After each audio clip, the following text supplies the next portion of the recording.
Hey everyone, this is the Love of Cinema podcast. We like to talk movies. If you like to talk movies too, you come to the right place.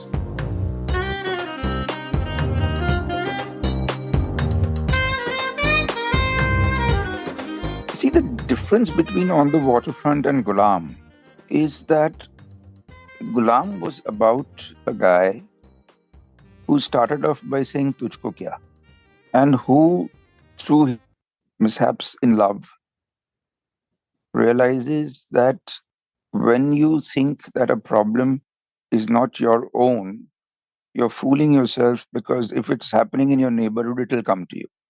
And that's why after the court scene, there's a line in which he tells Rani that, how much will I run? आज बस्ती से भाग जाऊं, कल शहर से भाग जाऊं, फिर देश को छोड़ दूं. How much are you going to run?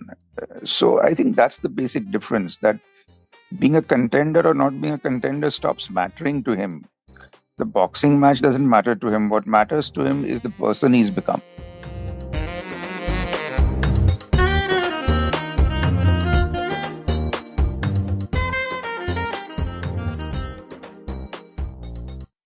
Like most 90s kids, my favorite movie decade is the 90s. One of my favorite films of 90s is Ghulam, a loose adaptation of On the Waterfront. Ghulam is a solid film with one of Aamir Khan's top performances from that decade, and a film that still holds up quite well. Ghulam was made by Vikram Bhatt.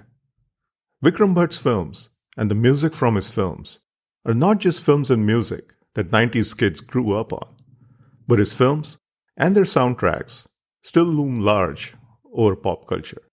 Whether it's Fareeb, Ghulam, Raaz, Qusur, Footpath, Awara Pagal Diwana, or any of the other close to 50 films he has made, if you're a fan of 90s Hindi cinema, chances are one or more of those films would figure in your list of favorites.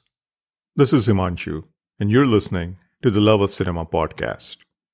But before moving on, an important friendly reminder. If you enjoy organic conversations centered on Indian cinema, Love of Cinema podcast was created for people just like you. So if you find value in the podcast, if it helps you in discovering new films or new facets about familiar films, do consider supporting the show.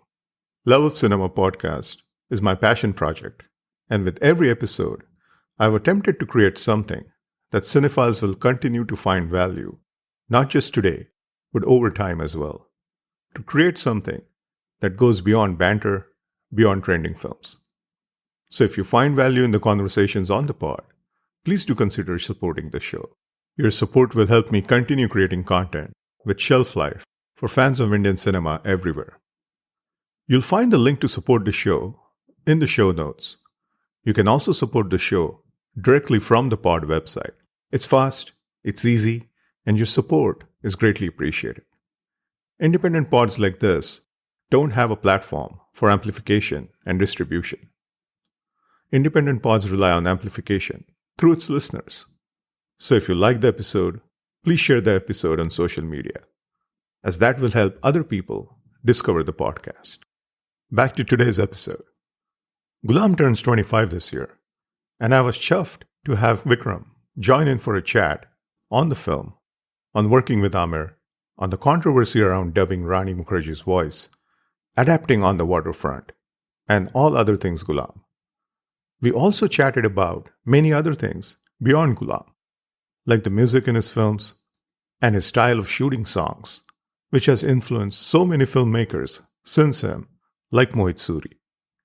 And of course, we chatted about his fondness for horror, his 2002 supernatural horror hit, Raaz, and his foray into the OTT world. We also did a round of rapid-fire questions, a round of game I called Shoot. Let me know what you think of the rapid-fire round, and if I should do it more often on the podcast.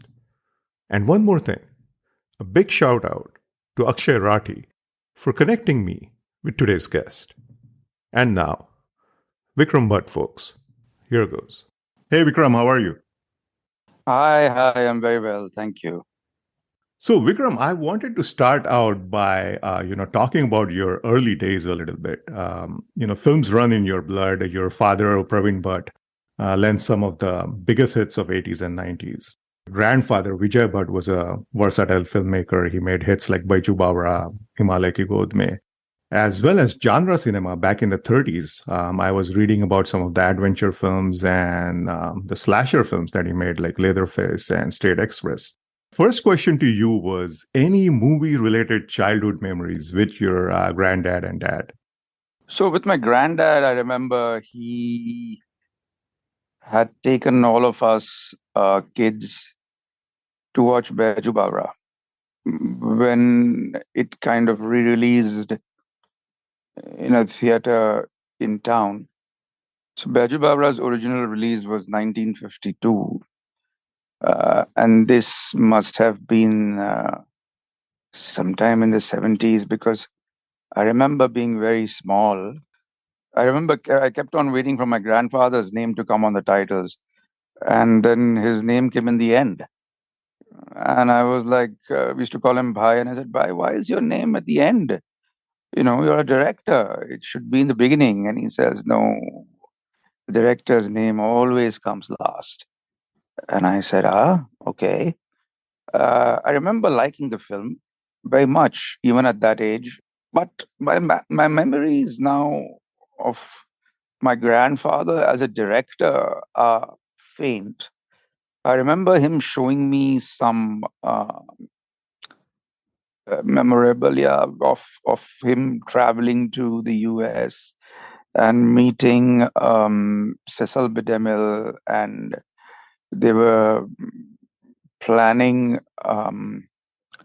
Samson and Delilah at the time, and Wow. yeah, it was with propeller plane days where it took 2 days to get to the US. And then he also told me the story of how his film Ram Rajya was the only one that Mahatma Gandhi saw in his life, the only film. So I grew up being regaled by his stories. My father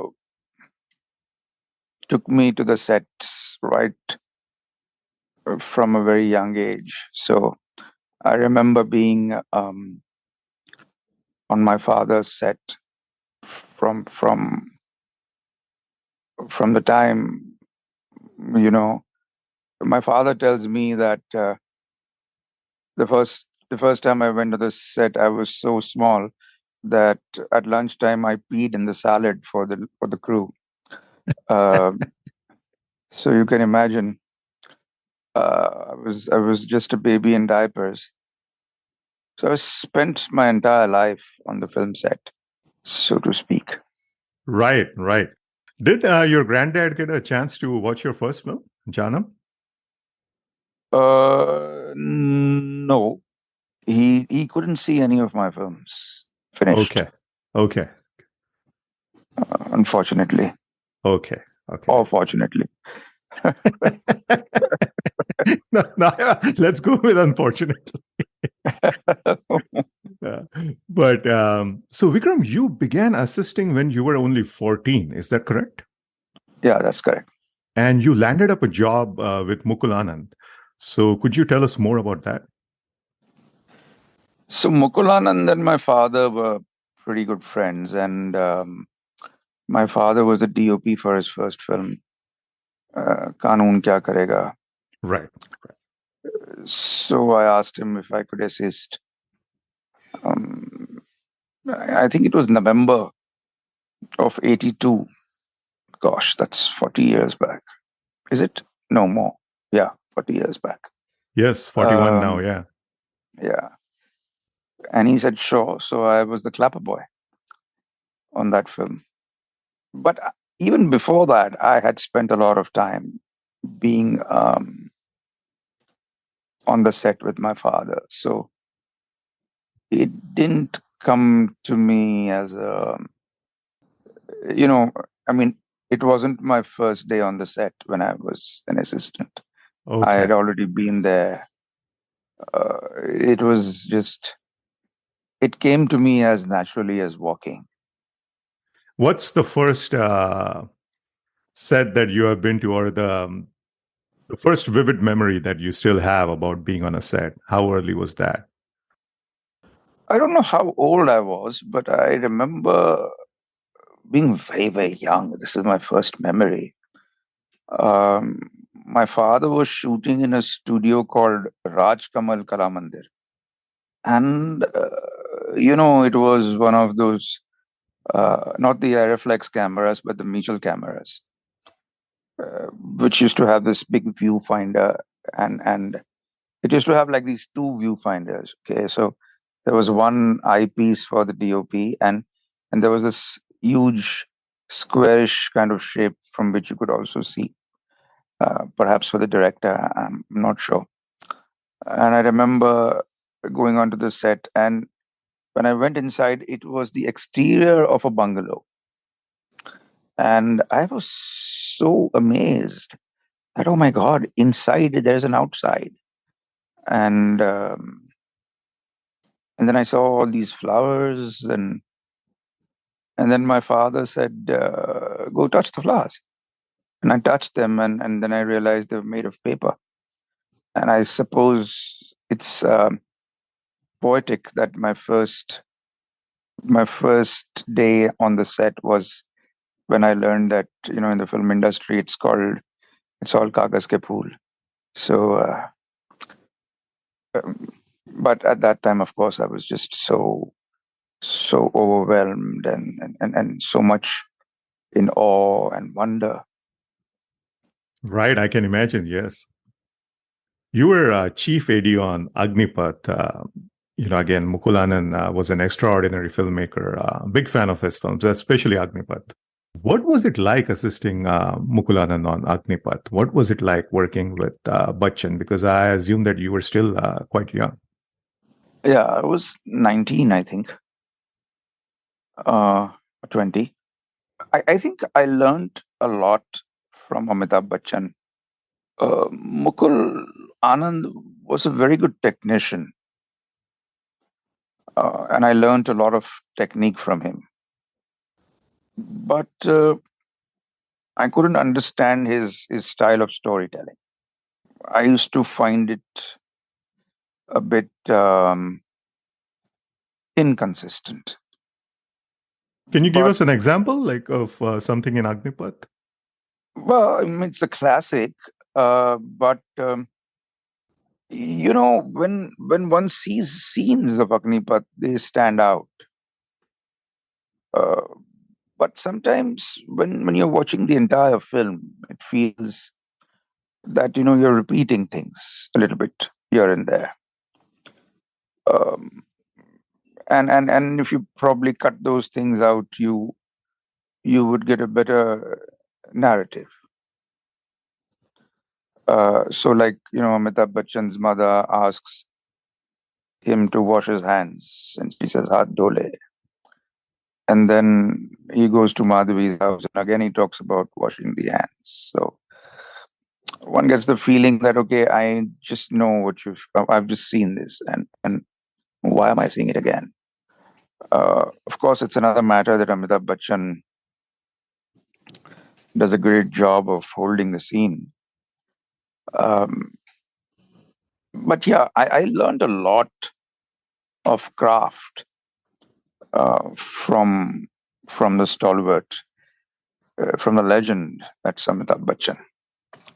It was an honor Right. to be in the same space as him, to work with him, to so I think, for an actor, it's just not important to be, I mean, for a film actor, it's just not important to be an actor, but it's also very important to be cinema literate and also camera literate. And I think Amitabh Bachchan is one of the most technically perfect actors also. He knows where the camera is, he knows where the light is, he knows everything. And he doesn't, um let you know that he knows. Um, Also, he has a way of being so convinced about the scene he's doing.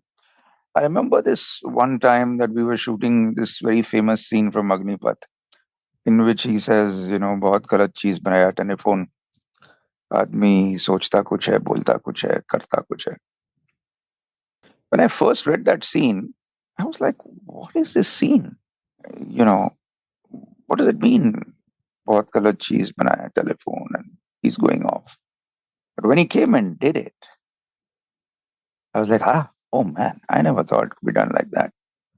बहुत गलत चीज बनाया telephone. And he just brought out the betrayal of his partners through that line so beautifully without having to add anything. So I think 2, 3 films with Amitabh Bachchan, and it's a film school. Right, right. And you, of course, worked with him in Eighth Bar, and we'll talk about that a little bit later when I will ask you about more about Bachchan. But after that, Vikram, you also, of course, assisted Mahesh Bhatt, and you also assisted Shekhar Kapoor, if I'm not mistaken. Yeah, I did for 2.5 years. Yeah. Okay, how was that? How were those two different schools of cinema? So Shekhar Kapoor is, unfortunately, we didn't end up finishing any of the films we started. And then, mm, I didn't shoot much. And then I left to join Mahesh Bhatt. But Shekhar taught me a lot about writing. He would rigorously bog us down and ask us, okay, so what's the premise? Okay, so what is the premise? So what is the 3 acts? So where are we headed with this story? He would, drill it into us. So I understood a lot about the grammar of filmmaking from him. Unfortunately, I did not do much of shooting with him. But I would say that if there is a mentor or a guru that I have, it's Mahesh Bhatt, because he did not teach me filmmaking.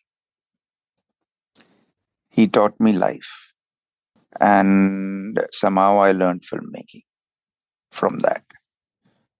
He never told me place the camera here or there or anywhere.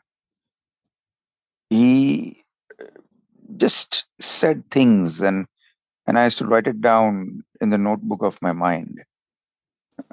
And I still don't forget the little nuggets um, of teachings that he gave me, and I hold them close, because those those are the things that a filmmaker has to remember. For example, can you share one of those nuggets? He said, when we're discussing a scene, and he said, in life, it's not tragic that we fail. It's tragic that we almost make it. And so I remember that if you're writing something, it's more tragic if your hero has almost done it, as opposed to not done it at all. Uh, and that comes from life. And then he would say, Vikram, conflict is never about a right and a wrong. Conflict is always about two rights. If two people don't think they are right, there is no conflict. Then he would say, remember that every villain is the hero of his own story. So don't. So these kind of things made me say, okay, so I should not have a paper thin villain. I shouldn't have a cardboard villain. There has to be a story to him. Um, he has to be a hero in his own story. So there is scores of things like that, and he would just rattle them off. as if he was saying that to nobody. If you caught it, you were lucky. If you didn't, you didn't. What was the first film you assisted him on, Mahesh Bhatt? So Mahesh Bhatt's first film I did was Dil Hai Ke Manta Nahi, halfway, because they had left to shoot another film. So I started doing Dil Hai Ke Manta Nahi. Then I did Junoon. I did Sir. I did Hame Rai Pyar Ke. Uh, these were the films I did with Mahesh Bhatt. Vikram, back in the 80s and 90s, it was very common to remake Hollywood films. But there were very few films that spring to mind when you think of successful adaptations or adaptations that worked, remakes that worked. Ghulam turns 25 this year, and Ghulam was Yeah, an adaptation of Kazan's On the Waterfront. yeah. Earlier in the 80s, Mahesh Bhatt had adapted the same movie as Kabza. I like both those films, Kabza and Ghulam. Both films, I believe, are examples of those few adaptations that seem to work. What do you think makes for a good adaptation? And why did Mahesh Bhatt and you want to make another adaptation of On the Waterfront, having already made Kabza? I mean, these are very loose adaptations. I would consider them just structural adaptations. Um, Look, unfortunately, uh, Indian films have always invested more in actors and stars than in writers. And I say, even today, the crop of writers we have is much better than it used to be. But I think we still don't have enough producers who believe that the writing, that what Hollywood calls properties, we must invest in properties. So at that time, when we had to make a film, and we realized that an original film is going to rely on unsafe structures, untried structures. So sometimes we'd rather take a structure that was tried and tested, as opposed to doing something original. And what do you think is the essence of adapting something, or even if it's a loose adaptation or remaking a film? Because you cannot essentially just tell the same. You need to do something differently, right? So how can you do that differently? Let's take, for example, Romeo and Juliet. Now, how many times has that been made? Kayamat se Kayamat is Romeo and Juliet. West Side Story is Romeo and Juliet. Ram Leela is Romeo and Juliet. And I don't know how many other examples are there about Romeo and Juliet. So some structures are so sturdy, like Ek Duje Ke Liye, for example. Uh, you feel safe with them. I think the essence of adaptation is, there's a nice saying that says, you hide the source and you're a genius. Adaptations, there is nothing like originality, I think. You might think something is original, and it might have been an idea that you got, and then suddenly someone says, but hey, I've seen a film like this, and you're like, damn, crap, which one? So basically, we're all rag pickers. Um, and I think that's where the security comes in. That okay, the whole thing about even people taking movies from the south, taking rights from movies from the south and remaking them, is because that okay, they have done well somewhere, and it makes you feel comfortable.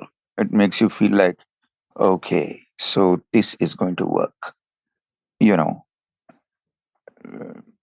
That's what I think is basically the reason why people do remakes. I watched Ghulam again a few days ago for this podcast, and the film still holds up quite well even after 25 years, especially the scenes between Rajat Kapoor and Aamir Khan. And again, what I like about Ghulam is the way that those scenes have between the brothers have been written and directed. Yes, there are some scenes that are based on similar scenes from On the Waterfront, but they are not clones of those scenes. For example, the pivotal scene shot on the steps of Banganga, as I asked you 2 days ago, where that scene was shot, Yeah. where Rajat Kapoor tries to convince Amir, to not testify against Ronnie. It's similar to the Mm. famous, I could have been a contender scene, but it stays Mm. away from that line. I could have been a contender. I could have had class. Can you talk more about that scene, including the writing? See, the difference between On the Waterfront and Ghulam is that Ghulam was about a guy who started off by saying "Tujhko kya," and who, through mishaps in love, realizes that when you think that a problem is not your own, you're fooling yourself, because if it's happening in your neighborhood, it'll come to you. And that's why after the court scene, there's a line in which he tells Rani that, how much will I run? आज बस्ती से भाग जाऊं, कल शहर से भाग जाऊं, फिर देश को छोड़ दूं. How much are you going to run? So I think that's the basic difference, that being a contender or not being a contender stops mattering to him. The boxing match doesn't matter to him. What matters to him is the person he's become, or becoming. Their realization, like he goes and gives that bat again to the guy whose bat he had broken, smashed. All that is not a part of On the Waterfront. Uh, so that's, I think, a very, very different take in the It's film. more about his conscience, you think? Yeah. So you know, the whole point in the film was, and oddly enough, a lot of what the film said did come true even in our country. Like, I remember in the 90s, terrorism was something that happened in Punjab or in Kashmir, and we never thought that it would come to our doorstep. And it was Tujhko Kya at that time for us, that, oh, it's happening elsewhere. What do we care? But then years later, 26/11 happens, and Bombay burns, and then you have friends who have, like, I have a friend, Ashish Chaudhary, who lost his sister in the Oberoi, and it comes home. You know, so the whole essence of the film was that what will affect, it's a butterfly effect. What will affect the world will affect you. How much ever you think that it won't, if as long as you're part of this world, it'll affect you. And was there a reason that scene was shot in Walkeshwar at Banganga? Um, Or you just wanted some steps of by the river in Mumbai? And so, no, no, no. It was supposed to be a part of that locality where they stayed. You know, um, and Banganga has got that feeling of, the typical Bombay, and it is very heritage Bombay. right. Look, I mean, there was no reason like that apart from the fact that it's a good location. There was Amir no Khan. subliminal poetic location. Okay. Vikram, Amir Khan is a special actor, a generational actor, a method actor. He's someone who, really pushes the boundaries and pushes himself to give more than 100% to every character every time. Part of what makes him special. But that approach can also be something that's difficult for a director to work with. Ghulam is up there among Amir's best. Ghulam is also among your best, in my opinion. What was your experience like collaborating with an actor like Amir? And Could you share any instances or scenes from the film where you guys had to tussle over creatively? Amar and I have been friends forever, right from the Leke Mantanai days. And Amir is an involved person. He's a team player. I think there's a difference between interference and involvement. He's not an interfering guy, but he's definitely involved. I think I I was perhaps the only director who Amir got tired of because he said, "यार विकी मैं दुनिया को पकाता हूँ तूने मेरे को पका डाला यार." So, um, but we made a good team. We made a good team because uh, I used to like the way he did it, and so both of us kind of really got along well during the making. There are funny stories about him and me. I remember him. This is a really nice one. Is we're shooting for the climax of Ghulam, and Amar's like a really fair chocolate guy, and he has to be all bloody and wounded and all. So on the second day of the climax, I said, Amir, why don't you have a bath at night? Don't have a bath in the morning and come. He's saying, why? Yeah? I said, you look so fresh. That first 3 or 4 scenes, na, your skin and your texture looks fresh. Then again, you get into it. He's saying, theek hai, I won't have a bath. So I said, okay. Now the climax was planned for 6 days. It went on for 12. Finally, on the 12th day, I'm looking for my lunch and I can't find my lunch. And the spot boy tells me that, Amir has to like open the shutter of a shop Yes, in the at the climax, end right? of the climax to, basically emancipate the place. Uh, and he had put my lunch in that shop and locked the shop. So I said, Amir, what is this here? I want to eat. Give me the key. He says, Vicky, only after you finish the climax you can eat.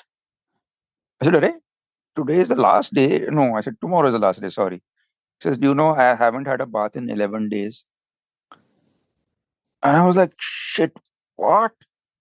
He said, yeah, you told me not to have a bath. So I said, I'm so sorry. I just completely forgot about that. But that is the kind of sincere guy he is. So, um, there are a lot of stories like that about him. But I remember we had a kind of difference of opinion on this scene that I mentioned right now, where he says, "के मैं ये आज बस्ती छोड़ के जाऊंगा, फिर कल शहर छोड़ के जाऊंगा, फिर देश छोड़ के भागूंगा, कब तक भागता रहूंगा." So he wanted to do it in an angry way, and I told him, Amar, don't be angry, because when realization hits you, you're calm. But like, I'm not going to do this. This is the way I'm going to be. That's it. Saying, नहीं यार विकी, अभी मैं climax की तरफ जा रहा हूँ. So I said, नहीं आमिर, अभी तू क्लाइमैक्स पे जाएगा वापस चिल्लाएगा तो चिल्लाता ही रहेगा.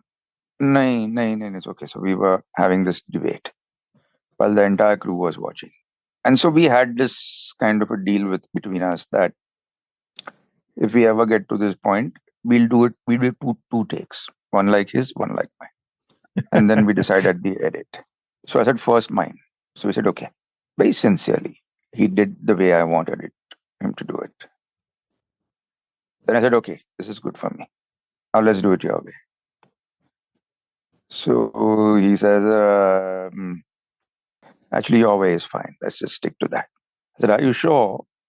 He said, no, no, no, no, I'm sure. So he has a lot of integrity. He has been given this bad name of someone who is a creative bully, but he really isn't. He talks sense. And unless you want to work with an unintelligent actor, it's different. He does talk sense. Sometimes um, uh, there were times when, a part of me did indulge him. Uh, I was like, but I believe all actors are children, however senior they are. So I did indulge him. But all in all, I think we had a great time making this film. Now, Vikram, the most important question around Ghulam that everyone has been wondering for the last 25 years. Why was Rani's voice dubbed?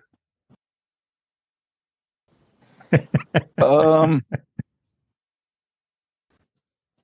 those were very early days of films.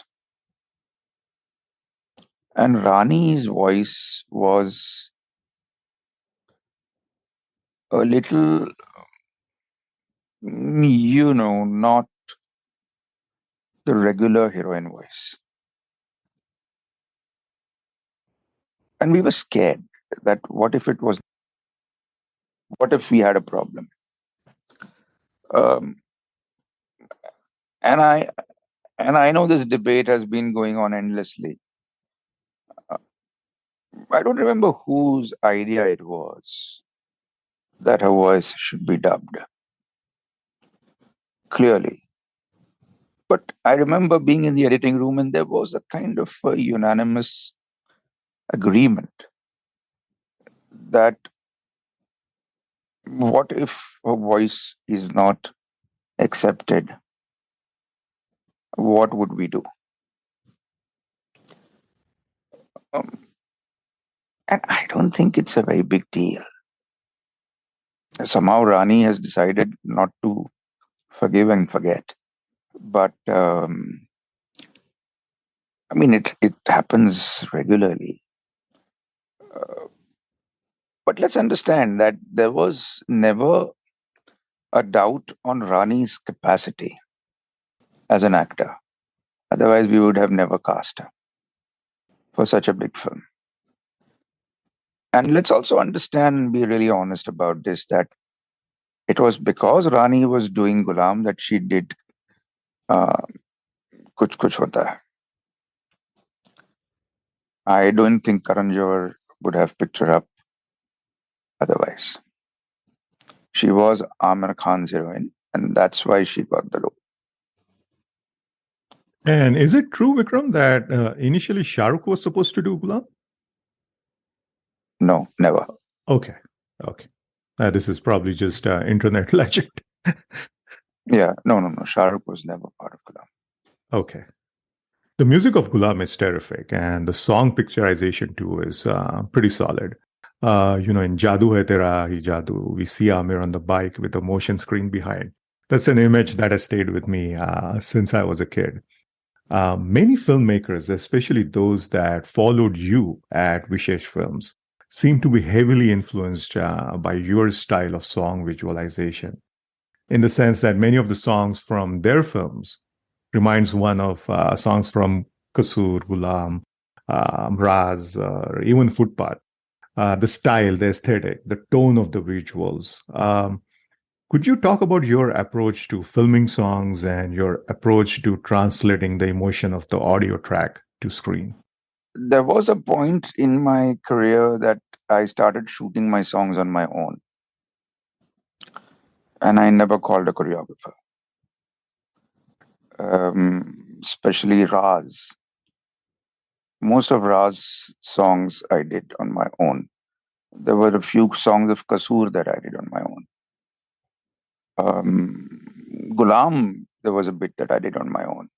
Because, I always feel that when there is no dance movement and there is no like dancers in the background, uh, a song is just a montage of emotions. And I don't know why directors hand it to choreographers because there is an emotional difference straight away.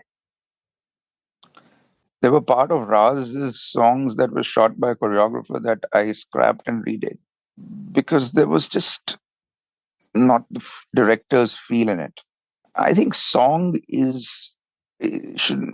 I mean, I was the one who started the non-lip sync songs, uh, songs which were more emotionally felt than, you know, they were talking more about what the mind was feeling at that point of time, as opposed to actually saying the words out loud. And I think that's probably the reason why I shot them myself, and that's why I had an aesthetic of my own.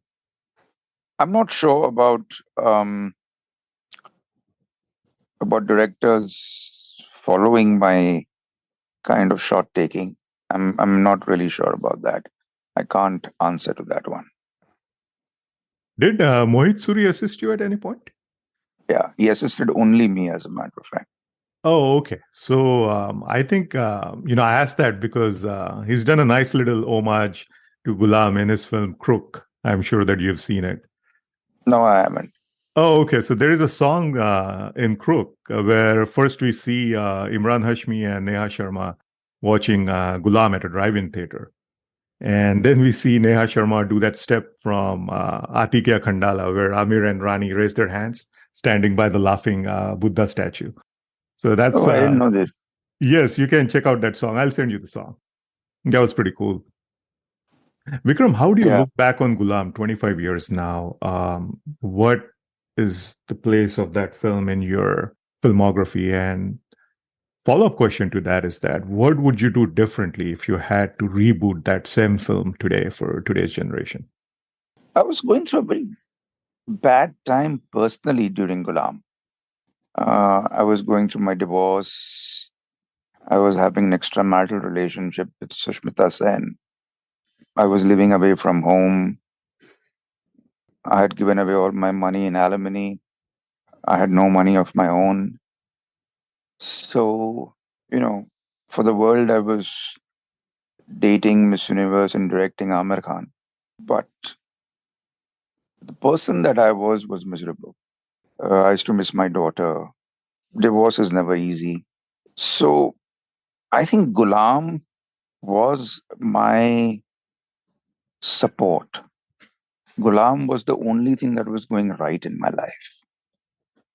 And I hung on to Ghulam like a drowning man would hang on to a raft. And when I look back at Ghulam, I think everything I put into the film and more was probably the result of that being the only true thing in my life at that time. And I remember watching the film with the people,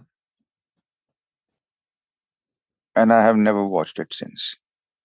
Because every scene of Ghulam has an emotional toll on me. I don't know if I can make people understand that, but sometimes reliving things is hard It takes you back to that moment in your life. because no, because you've put in so much of what you have been. If I were to make Ghulam right now, I wouldn't make it because I don't think I have that kind of doggedness. Probably I do have the doggedness, but I don't think I am now young enough to stay up 15, 16 nights in a row shooting Das Ki Daur. I don't think I'm cut out for that anymore. But as far as the basic message of Ghulam is concerned, I still think it's current. That hasn't aged. Yeah, the film still holds up well. Like I said, I just watched it a few days ago. Vikram, before moving on, I just realized, you speak very freely about your personal life and, all your journey that you have been through. That tells me that you're, first of all, at peace with your past and who you are. But many people will be reluctant to talk so freely about their past, especially some of the fractured moments in their life. How did you get here? Like how do you have that strength to talk so freely about all those moments? Look, in the age of internet and in the age of finding out things, when I am not honest, there is an elephant in the room. It's not like you don't know. I know you know, and you know I know, and we're just not talking about it. Then we shouldn't do this podcast, because if we are going to come together to talk about niceties and fake memories, then they will be recorded for posterity as fake. Also, not that I'm self effacing, but I am a person who has uh, merits, demerits, faults, good things, bad things. I'm not perfect. My life has been documented um, in various ways, in various places. So I'm not going to hide behind some fake veil and pretend that that part of my life never happened, because it is these cracks in my persona, it is these fault lines in my personality that make me who I am. Nicely put. Thank you. Coming back to your movies now, let's talk about Raz. We got to talk about Raz. I cannot have you on the podcast and not talk about Raz. So Raz, ushered in a new horror wave in early 2000s. I remember watching Raz in the cinemas, and it was genuinely spooky. And there was an air of horror, not an air of comedy, which was often the case with many Hindi horror films of the time. What do you think you did different in Raz that many of the other horror films of the time perhaps couldn't execute on? Why was this film able to genuinely scare people after a long time? I think, firstly, I am someone who feels fear firsthand. Even now, my wife and I, our pastime is watching paranormal clips on YouTube and getting the hell scared of each other. We enjoy doing that. Right. You have these dash cam footage and these CCTV footage, and the internet's filled with that. YouTube's filled with that. Uh, and we just get spooked, Shweta and I, and we laugh. And then she says, "Okay, okay, turn it off now. It's too much." So we are adrenaline junkies. I think you have to feel fear to make fear. It's like having a sense of humor, to make a comedy, or a sense of music for musical. So you cannot not feel fear. And while shooting Raz, I could feel palpable fear within me in the scenes. They used to scare me. I could feel what Bipasha was feeling, and I think that is probably the difference. I don't think there was a horror film before Raz for a bit. Right. Yeah. Raz was one horror film that came after a while. But yeah, I think that's what makes the difference. You kind of answered my next question, but I'll still ask you just to get some more out of you on that. You have explored the horror genre time and again and across formats through films, through a horror podcast, through short stories. You said that you're somebody who likes to get the likes fear, likes watching fearful things, and that is important to make stories that will instill fear in others. But could you dwell a little bit more upon the appeal of horror for you. I mean, why? What is it about horror that you dig so much, that you enjoy so much, that the adrenaline rush of horror is unlike anything else? Well, I just think that, sometimes you have a passion for something and then you just get a brand name, and then your brand name follows you, and then you can't get rid of it. So, brand name is a good thing. Being a brand, horror brand is a good thing. Mm, Not that I don't enjoy making films like Avara Pagal Deewana. Um, I love comedy and I would love to do comedy. But somehow, wherever I end up going, people are like, "Yaar, ek horror bana do yaar." Um, I'm not complaining, but I'm saying that, once you start getting a brand name and something, like an action hero, then, it gets an action hero. And honestly speaking, there is no director today who doesn't have a kind of a brand. If you talk about Rohit Shetty, you know the kind of film. Abbas Mastan, you know the kind of film. Raju Hirani, you know the kind of film. Every director has his own brand. Mine is fear. Every director sells a sensation or an emotion, and I'm a fear peddler. In a good sense. I hope so. Vikram, one of the things which stands out in your films as well as your streaming shows is the music. Right from Ghulam to Raaz to Twisted and beyond. You talked about this a little bit, but how do you look at music as a storytelling device? It's interesting that you mentioned that you don't like to have your songs choreographed. So I'm getting this sense that probably you want to use the songs to move the story forward and use them as a storytelling device. Can you talk a little bit more about that? And what is the significance of music just in general in your whole body of work? See, music again is like fear. You should allow your body to react to it.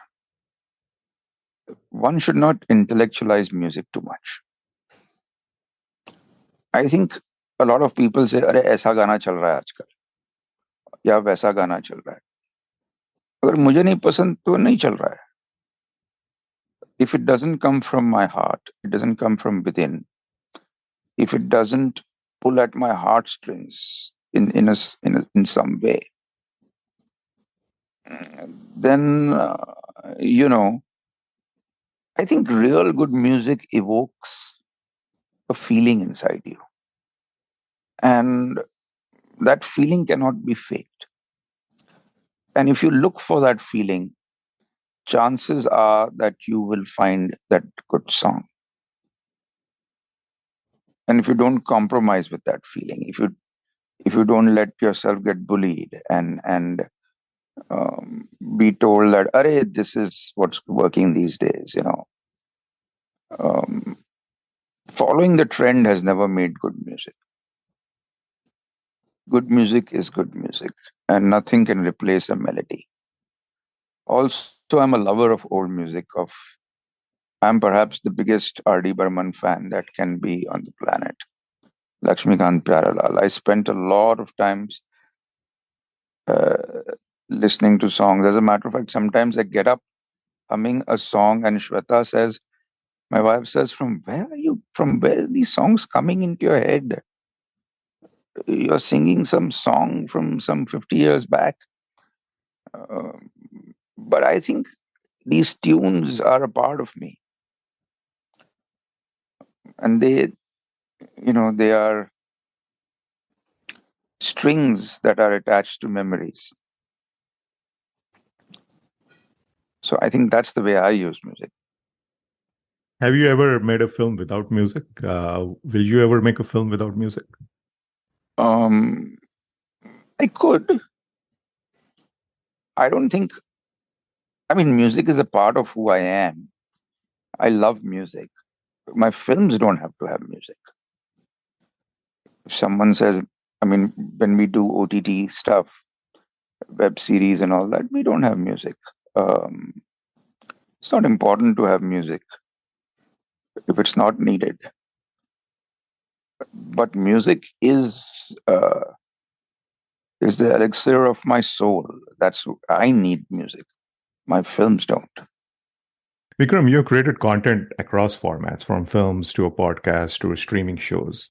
Though the basic storytelling, remains the same, what do you think has changed over time, over all these years, from the point of view of a storyteller? I think what you make is a reflection of the time that you're going through. There is something that you want to say, there's something that you want to talk about. I've always tried to be very honest with my films, like I am with my life. And I have tried very, very different films, and a lot of them have not worked. But I'm someone who gets bored very fast. So I have to make something that, keeps my attention, something that I can live with. If I can't live with something, I just I can't make it. I'm like, okay, this is just not working. Chuck it.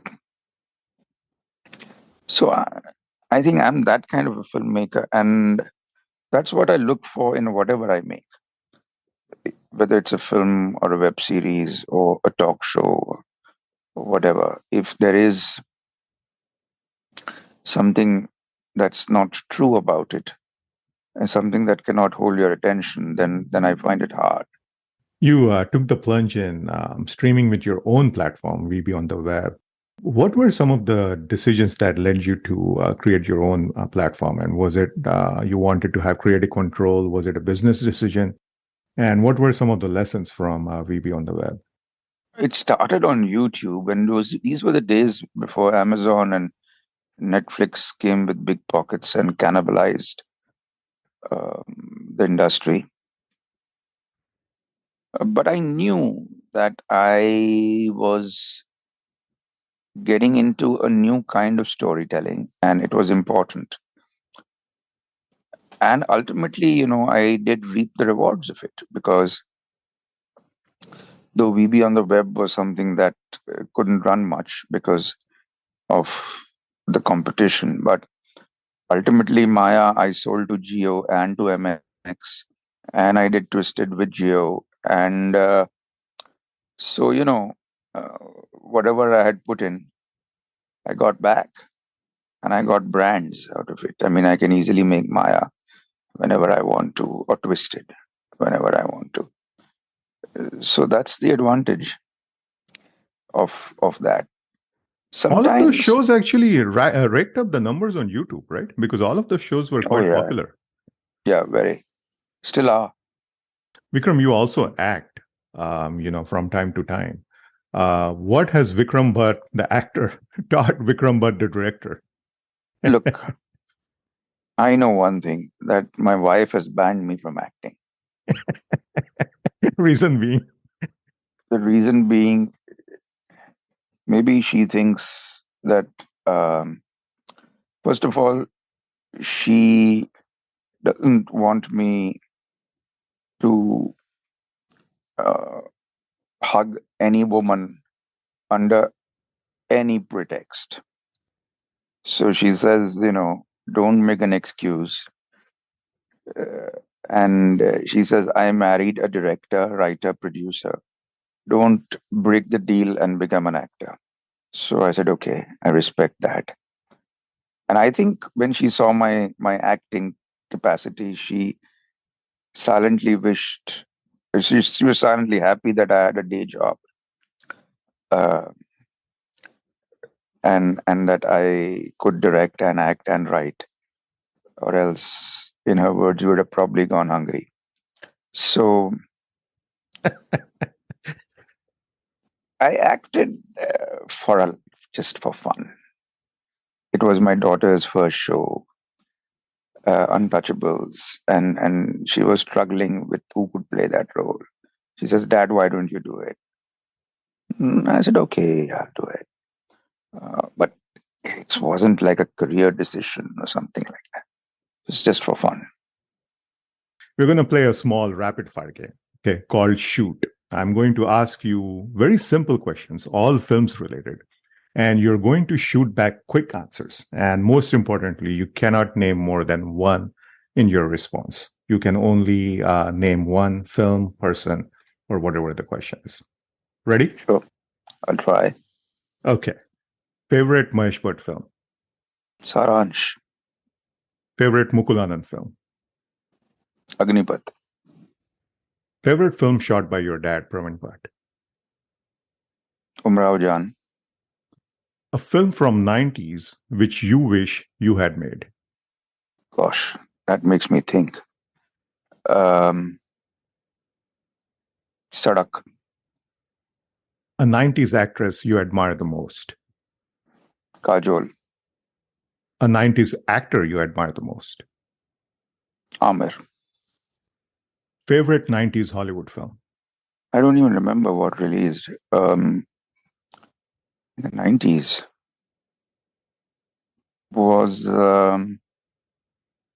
Was Amadeus in the 90s? I believe Amadeus was 80s probably. But okay, Mm, that's fine. That's fine. One film of yours which you feel deserved more. Ankahi. Yeah. And that was loosely inspired on your life, correct? A film of yours which you would like to reboot. Reboot. Yes, in You some mean you shape or mean form. you mean remake? Remake or, right, make it into a series or. Fareeb, Ah, okay, interesting. One director whose next film you eagerly await. Sanjay Leela Bansali. Wow, okay. First piece of advice you gave your daughter when she decided to embark on her directing journey. You are owed nothing. Great piece of advice. And one piece of advice you would give to 20-year-old Vikram Bhatt if you could go back in time. It's not over till it's over. Never be disheartened. Awesome, Vikram. Those were great responses. Thank you so much. Thank you. I'm so glad that we could finally speak, and thank you for doing this. I know you're feeling tired, you're down with viral, so I really appreciate it. No problem. Thank you so much, Vikram.